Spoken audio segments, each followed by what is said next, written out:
कहानी की शुरुआत होती है अमेज़न जंगल से। वहाँ पे एक लड़की होती है जिसका नाम एम्बो होता है और वो जानवरों को फंसाने के लिए एक ट्रैप बनाती है। उस ट्रैप के अंदर वो चारा लगाना भूल जाती है।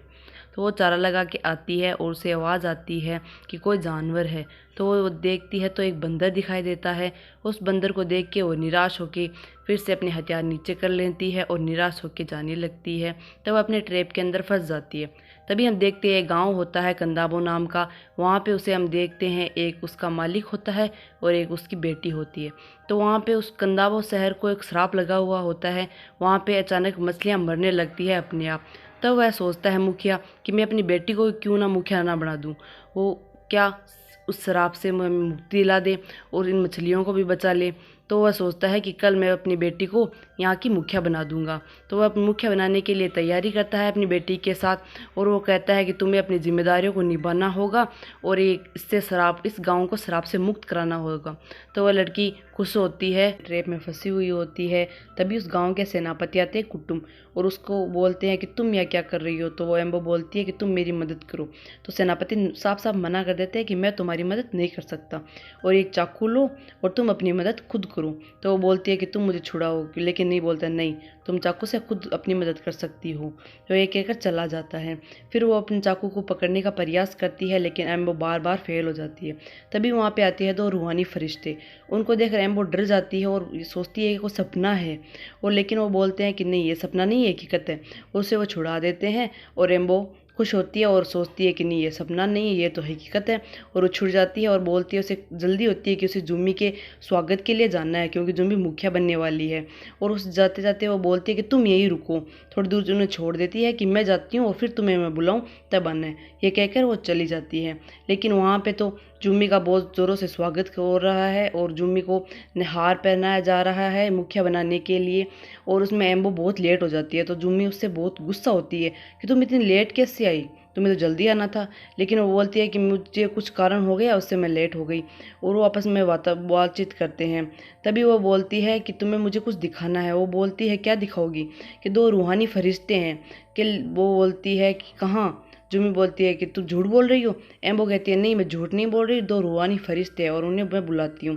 लेकिन वो रूहानी फरिश्ते वहाँ से भाग जाते हैं और सभी को ऐसा लगता है कि वो झूठ बोल रही है और सभी उस एम्बो पर हंसते हैं कि ये तो पागल है, ये तो झूठ बोल रही है।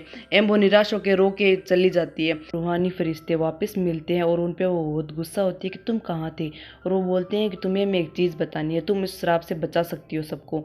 तो वो बोलते हैं कोरोना नामक डेमन को ये शराब लगा, इससे शराब लगा हुआ है और उस शराब से बचने के लिए जंगल में एक पेड़ है जिसकी जड़ों से हम शराब को ख़त्म कर सकते हैं। उन्हें नहीं पता कि ये वृक्ष कहाँ है। तो बोलते हैं तोलू मतोलो मामा है और वो विशाल कछुआ है जो बता सकता है तुम्हें कि इस शराब से हमें कैसे मुक्ति मिल सकती है और वो वृक्ष कहाँ है। तो वो ये बात बताने के लिए जुम्मी के पास जाती है। तो जुम्मी बोलती है कि ये क्या बकवास है, तुम झूठ बोल रही हो और ऐसी कोई भी चीज़ नहीं है। और वो एक मुखिया होने के नाते तुम्हें ये आदेश देती है कि तुम इस जंगल को छोड़ के उस तोलू मतोलू मामा को ढूंढने के लिए कहीं भी नहीं जा सकती और तुम्हें जाने पर अपराध मिलेगा बहुत ज़्यादा। तो वो ये बोल के चला जाती है। तो जुम्मी बहुत निराश होती है, अपनी चाची के पास आती है और वहाँ पर वो रोती है। तो वो बोलती है कि तुम एक बहुत शक्तिशाली लड़की हो और इसीलिए वो तुम्हें रूहानी फरिश्ते दिखते हैं और तुम्हारी माँ को भी वो दिखते थे। और ऐसा बोल के वो उसे आराम से बिठाती है और उसे बोलती है कि तुम कोई भी टेंशन मत लो, सब कुछ सही हो जाएगा। और उसे वो कहती है कि तुम आराम से नींद लो। तो वो ऐसा करके सो जाती है। फिर वो अगले दिन जुम्मी है और कहती है कि तुम मेरी कानो चाची से मिलो, वो मेरे बारे में, वो मेरी माँ के बारे में तुम्हें सब कुछ बता देगी। तो वो मिलने जाती है तो वहाँ कानो चाची मर चुकी होती है। उन्हें देख के वो बहुत रोती है और परेशान होती है कि ये क्या हो गया। तभी वहाँ गाँव का सेनापति आता है एटोक और वो देखता है कि वो तो मर चुकी है और वो बोलता है कि इसकी जिम्मेदार सिर्फ एक ही लड़की है, वो एम्बो।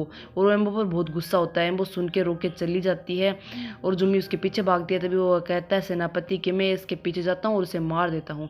तो जुम्मी बोलती है कि तुम ऐसा नहीं करोगे। तो वह बोलता है कि मैं सब कुछ करूँगा और वो उसके पीछे चला जाता है। तभी जुम्मी बहुत परेशान होती है और वो एम्बो रोने लगती है पेड़ से लिपट के कि ये क्या हो गया। तभी उसे कुछ और दिखाई देता है। उसके साहस बढ़ता है कि मैं तोलू मतोलू मामा को अब ढूंढ के रहूँगी। तो वह चली जाती है और वो चली जाती है तो वो दूर जाने के बाद उसे एक भूख लगी होती है। फल तोड़ने के लिए चली जाती है पेड़ पर। तभी उसके वो चमगादड़ उसका पीछा करते हैं, उसे मारने के लिए उसे उड़ा के ले जाते हैं। तभी उसकी हेल्प करने के लिए आते हैं 2 रूहानी फरिश्ते और उसे बचा लेते हैं और वो पड़ जाते हैं, नीचे गिर जाते हैं। तभी वह देखते हैं कि हमें आगे चलना होगा। उसे साहस देता है कि नहीं, हम तुम्हारे साथ चलेंगे। तभी सेनापति उन्हें ढूंढने के लिए निकलता है और वहाँ पे तीर देखता है एम्बो की कि यही, हाँ एम्बो यहीं जा रही है। तो एम्बो के पीछे पीछे वो चला जाता है और वहाँ जूमी आती है, अपने पिताजी की सेहत का ध्यान रखते हुए बोलती है कि मेरी सेनापति ने बात नहीं मानी, वो मेरे मना करने के बाद भी एम्बो के पीछे चला गया उसे मारने के लिए। तो उसके पिता उसे उसके पीछे जाने के लिए बोल देते हैं। तभी वो सेनापति के पीछे जाती है।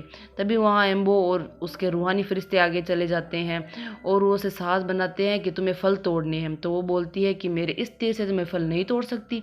तो बोलती है कि तुम साहस रखो, तुम्हें कुछ नहीं होगा और तुम सब कुछ कर सकती हो। तो वो हिम्मत हार जाती है कि नहीं, इनमें फल नहीं तोड़ सकती।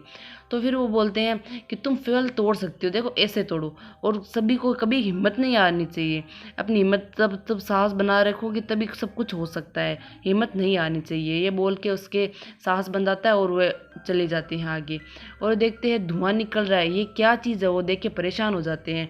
तभी वो देखते हैं कि अजीबोगरीब भूत सा ये क्या है, से भागने लगते हैं और वो देखते हैं कि जंगल के अंदर तो खुदाई हो रही है और वो पोल्यूशन हो रहा है। तभी उन्हें एक आदमी दिखाई देता है जो डेमोनिया कोरोना के वश में होता है और एम्बो को अपने वश में करने के लिए उसकी आंखों में देखता है। तभी वो थोड़ी थोड़ी वश में होने लगती है। तभी वहाँ दोनों रूहानी फरिश्ते आते हैं और उसे भगा कर ले जाते हैं। तभी उनका वो व्यक्ति पीछा करने लगता है और पीछा करते करते वो तीनों नदी के अंदर कूद जाते हैं।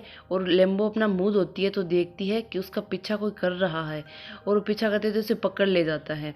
तो और कोई नहीं होता, गांव का सेनापति होता है कुटुम, और उसे वो मारना चाहता है। कुटुम सोचता है कि उससे मारने से गांव का श्राप उतर जाएगा और सब कुछ ठीक हो जाएगा। तभी वो दोनों एक पेड़ पर होते हैं, वो पेड़ अचानक हिलने लगता है। हिलने से वो दोनों नीचे गिर जाते हैं।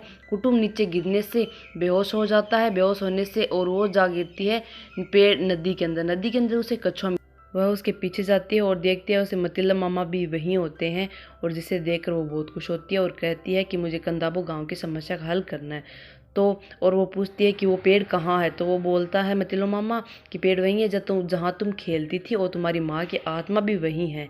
तो वो बहुत खुश होती है और वो कहती है कि मैं पेड़ की जड़ें कैसे काटूँ। तो वो कहते हैं कि तुम पेड़ की जड़ें प्लाजो के पत्थर से काट सकती हो, चमकीले पत्थर से।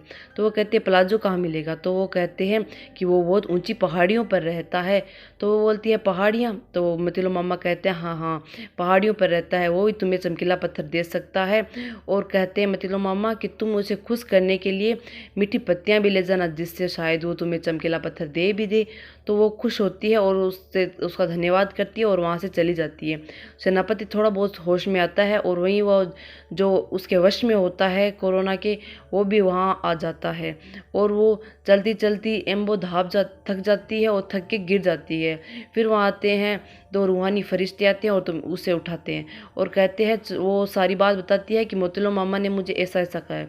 तो वे कहते हैं ठीक है, मैं उसे ऊँचने के लिए वो गाड़ी बनाते हैं पेड़ की मीठे पत्ते के लिए और वहाँ से वो चलने लगते हैं। पहाड़ी बहुत ऊंची होती है, वो थक जाते हैं चलते चलते, कैसे वैसे करके वो थोड़े आगे आगे आगे आगे चल जाते हैं।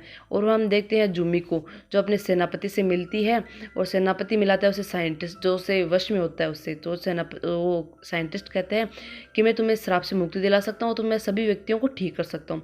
तो जुम्मी कहती है कि ठीक है सही कर दो। तो वो बोलता है कि मुझे तुम्हारा सोने का हार चाहिए। तो जुम्मी कहती है कि ठीक है, मुझे मेरे कबीले वासियों को बचाना है तो तुम्हें मैं हार दूंगी। तो वो जाते हैं वो अपने गांव चले जाते हैं फिर से। और यहाँ पे एम्बो ये पेड़ की लेते थकते हारते वहाँ पे पहुँचती है और फिर वो मिलती है प्लाजो से। तो वह प्लाजो को कहती है कि मैं तुम्हें मीठी पत्तियाँ दूंगा और तुम्हें मुझे चमकीला पत्थर देना होगा। तो वो पहले देखता है कि ठीक है दे दूंगा, बहाने बनाता है। जैसे वो मीठी पत्तियों को देखता है वो खुश हो जाता है और उसे चमकीला पत्थर दे देता है। तो वो कहता है कि तुम यहाँ से जल्दी से चले जाओ, यहाँ पे ज्वालामुखी फटने वाला है। तो वो कहते हैं ज्वालामुखी फटने वाला तो हम जाएंगे कैसे, कि तुम जल्दी से यहाँ से चले जाओ नहीं तो तुम यहीं फंस जाओगे।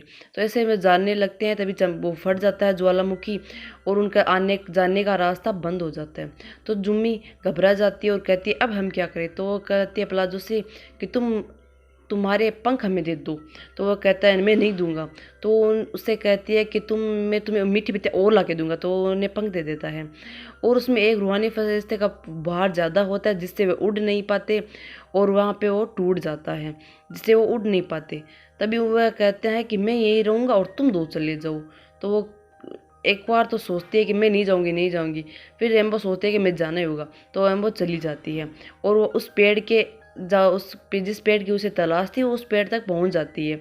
और उस पेड़ के पास पहुंचकर वो बहुत खुश होती है। वहीं पे वो दूसरा रूहानी फरिश्ता भी पहुंच जाता है जो ज्वालामुखी फटने से वहाँ पे पहुंच जाता है, और वो उस पेड़ के नीचे होती है और वो बहुत खुश होती है। पेड़ की जड़ें काटने लगती है।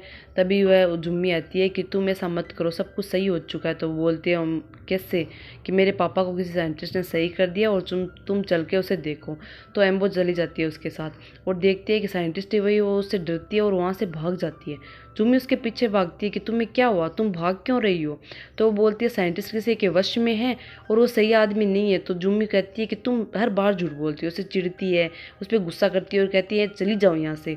तो एम्बो वहाँ से भाग के आ जाती है। और फिर सेनापति भी देखता है कि साइंटिस्ट तो किसी के कब्ज में है और वो बिल्कुल गलत आदमी है, सब कुछ वही कर रहा है। तो उसके पीछे भागता है एम्बो के कि एम्बो तुम बहुत सही लड़की हो, मैंने तुम्हारे साथ बहुत गलत किया, मैं बुद्धू हूँ, मैं पागल हूँ, मुझसे गलती हो गई। तो एम्बो कहती है कोई बात नहीं, अब सब कुछ समझ से मिल के सही करेंगे। तो जड़ें काटने लगते हैं दोनों। तो फिर उसकी माँ आती है और एम्बो बहुत खुश होती है अपनी माँ से मिलके। और फिर कहती है एम्बो की माँ कि ये लो तीर जिससे तुम उसका नाश कर दो और वो ख़त्म भी हो जाएगा। दूसरी तरफ जुम्मी कहती है सभी वासियों को कि सभी इस साइंटिस्ट के सामने झुको, ये बहुत महान व्यक्ति है। सभी उसके सामने झुकते हैं। दूसरी तरफ एम्बो की माँ उस सोने जो खदानें होती हैं उनको सभी को नष्ट कर देती है और सभी को बचा लेती है। दूसरी तरफ साइंटिस्ट को कहती है कि ये साइंटिस्ट बहुत गलत है। और तभी ये एम्बो के पापा हैं, एम्बो के पापा के उसमें उसमें उसने वश में कर लिया है ड्रैगन को। तो कहते हैं ड्रैगन गुस्सा करके अपनी आत्मा को बाहर लाता है और अपने असली रूप में आता है। तभी वह एम्बो को लेकर जुमी को लेकर वहाँ से भाग जाता है। एम्बो सभी उसके पीछे जाते हैं। एम्बो देखती है कि वो मेरे पापा ऐसे कैसे हो सकते हैं। वो डर जाती है कि मैं अपने पापा को नहीं मार सकती। तो एम्बो की माँ कहती है ये तुम्हारे पापा नहीं है, तुम्हारे पापा को किसी ने कब्ज़ में कर लिया है और तुम्हारे पापा बहुत अच्छे हैं। ऐसा कह के वो उसे सांत्वना देती है और उसे कहती है कि तुम उस पर तीर चलाओ। तो एम्बो खुश होकर तीर चलाती है और उसका नाश कर देती है, जिसे नाश करने से उसकी आत्मा चली जाती है और एम्बो के पापा अपने असली रूप में आ जाती है। एम्बो अपने पापा से मिलकर बहुत खुश होती है और सारे पूरे गांव में वो श्राप चला जाता है और सभी खुश हो जाते हैं। उसके पापा मम्मी उस पेड़ की जड़ों में वापस चले जाते हैं और पूरा गांव खुश हो जाता है। ऐसे मज़ेदार वीडियो देखने के लिए मेरे चैनल को लाइक सब्सक्राइब कमेंट करना न भूले व्यूवर्स।